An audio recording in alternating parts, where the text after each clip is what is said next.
तरह का एक ऐसा मुद्दा जो टीएमसी हॉस्पिटल का अभी सामने आया है। मुद्दा कुछ इस तरह से है कि कल शमीम भाई का जन्मदिन था, जो कि एनसीपी के कार्यकर्ता है। उनके जन्मदिन के मौके पर एक एम्बुलेंस में कंबल बांटी गई। मुंबई मुद्दा, हर गली की खबर।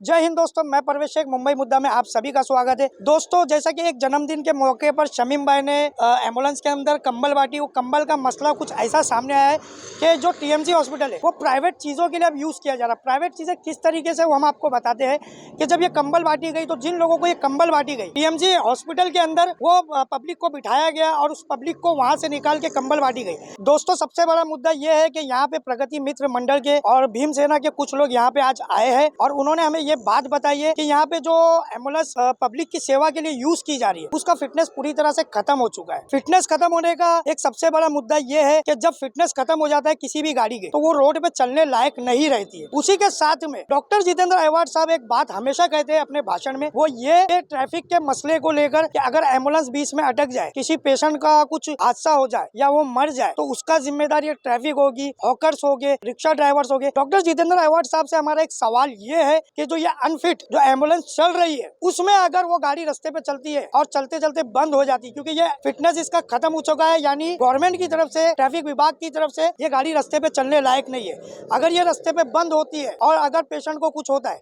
तो उसका जिम्मेदार कौन है? इसी एम्बुलेंस के मुद्दे को लेकर भीमपुत्र रोहित राम ने यहाँ पे हमें बुलाया था। देखिए उन्होंने क्या कुछ कहा हमारे इस वीडियो में। रोहित सर, आज आप यहाँ पे टीएमसी हॉस्पिटल के बाहर खड़े हैं, क्या माजरा है, क्यों आपने हमें यहाँ पे बुलाया? सभी को क्रांतिकारी जय भीम। जैसे कि आज हम MM वली टीएमसी हॉस्पिटल के पास खड़े हैं। आज हमें सूत्रों के अनुसार एक चीज़ पता चला है कि यहाँ पर जितनी भी एम्बुलेंस चलाई जा रही है उसका फिटनेस, उसका PUC सारा सब कुछ एक्सपायरी हो चुका है। उसी के विषय पर आज हम लोग यहाँ पर आए हैं। जैसे कि आप देख सकते हो कि इसका फिटनेस वगैरह और ये सब एक्सपायरी हो चुका है। लगभग कितनी एम्बुलेंस है? ये लगभग 3 एम्बुलेंस है और 3 एम्बुलेंस में से जो आमदार निधि से जो 2 एम्बुलेंस है वो भी पूरा डैमेज हो चुकी है। जो खुद डैमेज हो चुकी है वो दूसरे की जान कैसे बचाएगा? तो और एक ये आप देखेंगे, ये शमीम भाई की ये अपना एम्बुलेंस है, इसके अंदर कल कंबल बांटा गया है। क्या ये कंबल बांटने के लिए एम्बुलेंस है कि लोगों की जान बचाने के लिए एम्बुलेंस है? ये बताइए। मैं ये सवाल करता हूँ शमीम भाई से कि ये कंबल बांटने के लिए है कि लोगों की जान बचाने के लिए ये एम्बुलेंस है? जैसे कि एम्बुलेंस का फिटनेस खत्म हो गया, लगभग कितना साल हुआ फिटनेस खत्म? ये फिटनेस खत्म होके उसका कम से कम 6 साल 7 साल ऐसा सबका हो चुका है। अभी ये मतलब गाड़ी रास्तों पे चल रही है? तो भी रास्तों पे चल रही है। हम इसका निषेध करते हैं कि ये गाड़ी कोई डैमेज हो चुकी है, इसको बंद करो और नवी निधि से इनका यहाँ पे नवी गाड़ी लाई है। आपने कोई मतलब निधि निकाली आमदरकी के? हॉस्पिटल में कितनी एम्बुलेंस होना चाहिए आपके हिसाब से? एम्बुलेंस में 3 एम्बुलेंस होना चाहिए। जो हमको मालूम पड़ा है कि एक आमदार के उसके अंदर 3 एम्बुलेंस होना चाहिए, तो 3 में से सिर्फ 2 ही है और ये तीसरी जो है ये अपने शमीम भाई की है। तो जैसा कि यहाँ पे एम्बुलेंस लगातार ये जो बता रहे हो आप फिटनेस खत्म है, फिटनेस खत्म होने के बाद भी पेशेंट को कलवा हॉस्पिटल, थाने सिविल हॉस्पिटल और कई दूसरे हॉस्पिटल में लेके जाया जा रहा है, तो एक तरीके से आपका बताना ये है कि पूरी तरह से गलत हो रहा है। बहुत गलत हो रहा है। ये जनता का पैसा जनता तक नहीं पहुँच रहा है।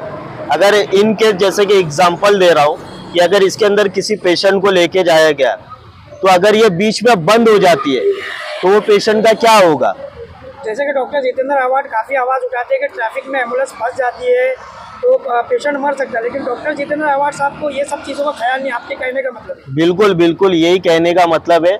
अभी तक तो ये मालूम था कि ये हॉस्पिटल में इतने घपलेबाजी हुए और आज ये भी मालूम पड़ा कि एम्बुलेंस में भी इतना घपलाबाजी हुआ है। तो ये इसके लिए आप क्या करोगे? आपका कदम क्या होगा? अगला कदम हमारा पत्र व्यवहार होगा। अगर सही ढंग से अगर इसका नहीं हुआ तो आने वाले टाइम में हम आंदोलन करेंगे। जय भीम। जैसा कि आप देख रहे हैं कि ये जो सरकारी हॉस्पिटल है यहाँ पर मरीज़ कम हैं और कंबल लेने के लिए जो पब्लिक आई हुई है वो ज़्यादा। बता दें आपको कि आज शमीम खान कलवा उम्रा अध्यक्ष जो हैं उनका जन्मदिन है और उसके मौके पे यहाँ पे एक प्रोग्राम रखा गया था सत्कार का, जिसको देखते हुए कंबल बांटने का ऐलान भी किया गया था। यहाँ के कुछ लोग हैं जिनसे हमने बात की है, उन्होंने कहा कि हम जन्मदिन के मौके पे नहीं आए हैं, हम यहाँ पे कंबल लेने के लिए आए हैं। फ़िलहाल आप देख सकते हैं कि ये सरकारी हॉस्पिटल है और यहाँ हॉस्पिटल के अंदर बिठा करके कंबल बांटने का प्रोग्राम किया जा रहा है। किस तरह से यहाँ पब्लिक जो है कंबल के लिए है और किस तरह धूप में खड़ी थी, अभी उनको धूप से हटा करके यहाँ हॉस्पिटल के अंदर जो है बिठाया गया है।